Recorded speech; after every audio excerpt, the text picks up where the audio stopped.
Have you ever gazed into the mirror, noticing the lines etched by time, and wondered, who will care for me when I'm older? If your instinctive answer was, my children, I invite you to pause and reconsider. I'm about to challenge a belief that's as old as humanity itself. Brace yourself for a journey of self-discovery that might just redefine your golden years. Are you ready to unlearn everything you thought you knew about aging? Before we dive in, if you enjoy these insights, don't forget to subscribe and hit the notification bell so you never miss a new video. Let's begin. 1. The illusion of familial obligation. I remember the day I realized I had been living a lie. It was my 70th birthday, and I was sitting in my daughter's guest room, surrounded by cardboard boxes filled with the remnants of my life. I had sold my home, believing that moving in with my daughter was the natural next step. After all, isn't that what family is for? But as I sat there, feeling more like an intruder than a beloved parent, a harsh truth dawned on me. Depending on my children for care in my old age was perhaps the biggest mistake of my life. You see, we've been fed this narrative for generations. It's a story as old as time itself. You raise your children, and in return, they'll care for you in your twilight years. It's a beautiful idea, isn't it? A perfect circle of love and obligation. But let me tell you, reality has a way of shattering even the most cherished illusions. Did you know that 40% of older adults who depend on their children experience depression? I was dangerously close to becoming part of that statistic. The weight of expectation, the loss of independence, the subtle but palpable shift in family dynamics. It all takes a toll. Think about it. Your children have their own lives, their own dreams, their own struggles. By depending on them, you're not just adding to their responsibilities. You're potentially robbing them of their own journey. And in the process, you might just be sacrificing your own dignity and sense of self. But don't just take my word for it. Let me introduce you to Manuel, a 70-year-old friend of mine. He moved in with his son's family, expecting a harmonious arrangement. Instead, he found himself treated like a child, his every decision scrutinized and questioned. "It's like I'm suddenly a child again," he told me, but without the fun of being one. The Roman philosopher Seneca once said, "As long as you live, keep learning how to live." Well, my friends, it's time we learned a new way to approach our golden years, one that doesn't rely on the often misplaced expectation of filial care. 2. The hidden costs of dependence.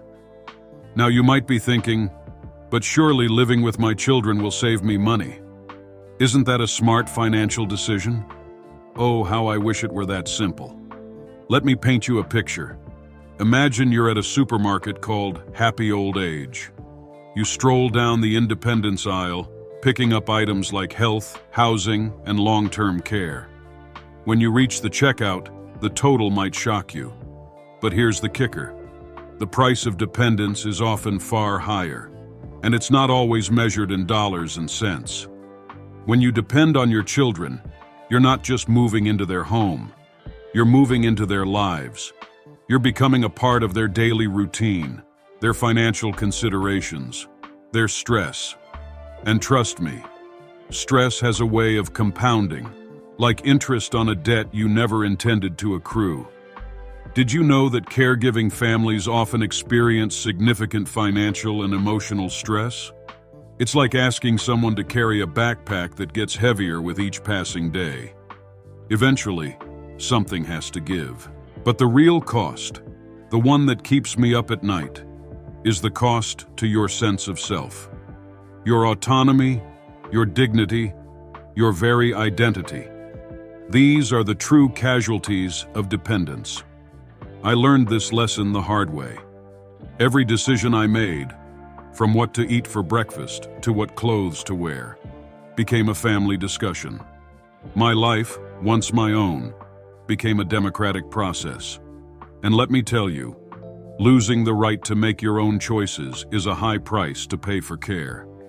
As the psychologist Abraham Maslow once said, in any given moment we have two options: to step forward into growth or to step back into safety.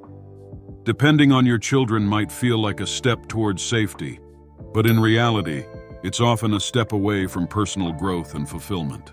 3. The generational shift nobody saw coming. Now let's talk about the elephant in the room, the massive generational shift that's turned the idea of elder care on its head. Cast your mind back to your grandparents' time. Large families living under one roof, grandpa telling stories by the fireplace. It's a beautiful image, isn't it? But here's the thing. That world doesn't exist anymore. In the last 50 years, our family structures have done a complete 180. Families are smaller, more spread out. That cozy, multi-generational home? It's been replaced by video calls and visits scheduled months in advance. Sociologist Robert Putnam, in his book Bowling Alone, gives us a clue about this phenomenon. Modern families, he argues, are less cohesive due to mobility and social fragmentation. It's as if we've changed the rules of the family game without updating the rule book. Think about it. How many of your children live in the same city as you? How many have jobs that allow them the time and energy to be full-time caregivers? The expectations of family support we had before are about as realistic as expecting your cat to help you with your taxes. Fun to imagine, but not very practical. I remember when my son told me he'd been offered a job overseas. The pride I felt was tempered by a sudden realization. The ocean between us would be more than just physical. It was a stark reminder that the world has changed, and with it, so must our expectations of elder care.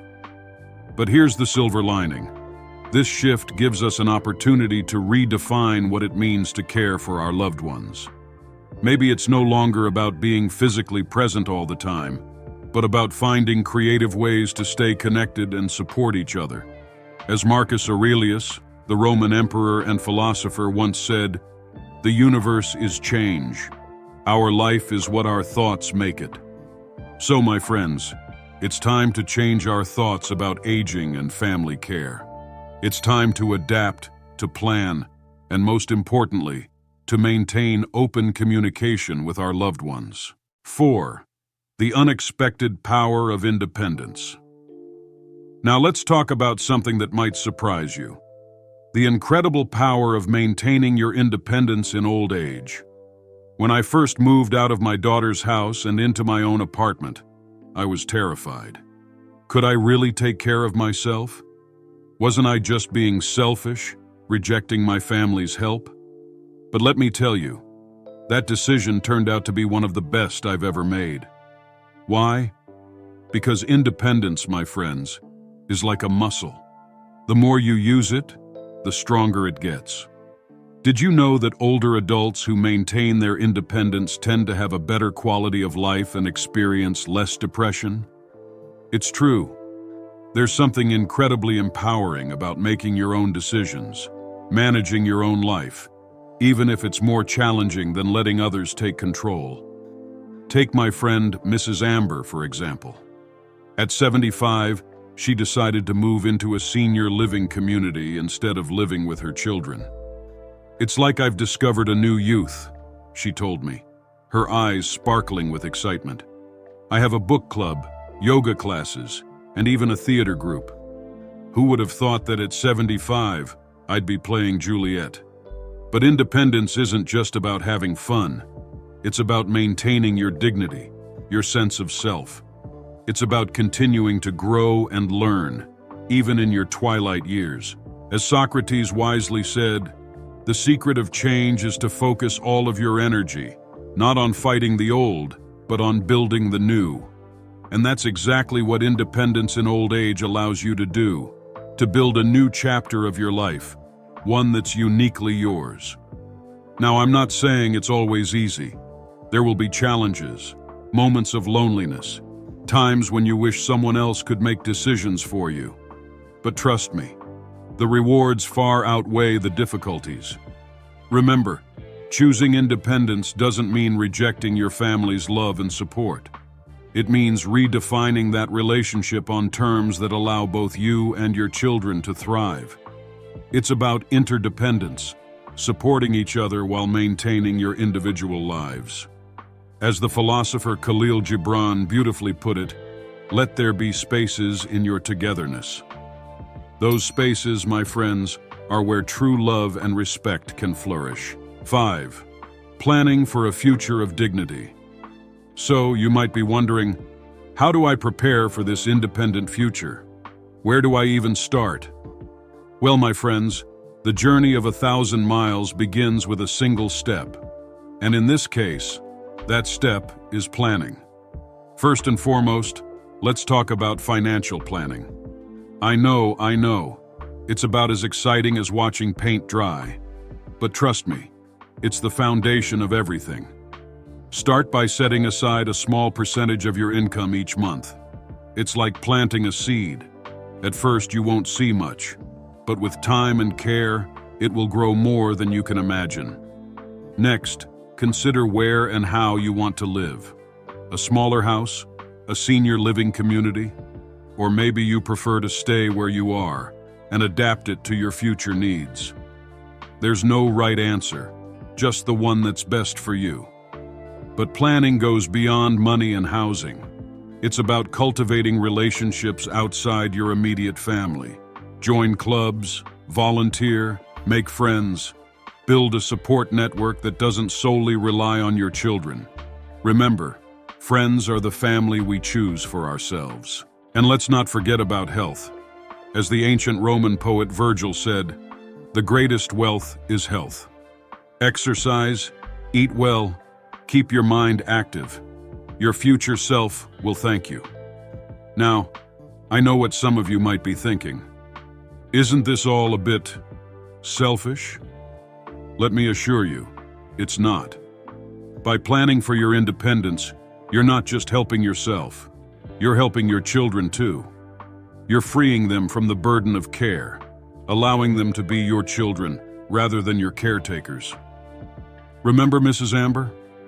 Her decision to move to a senior living community didn't just improve her life, it improved her relationship with her children too.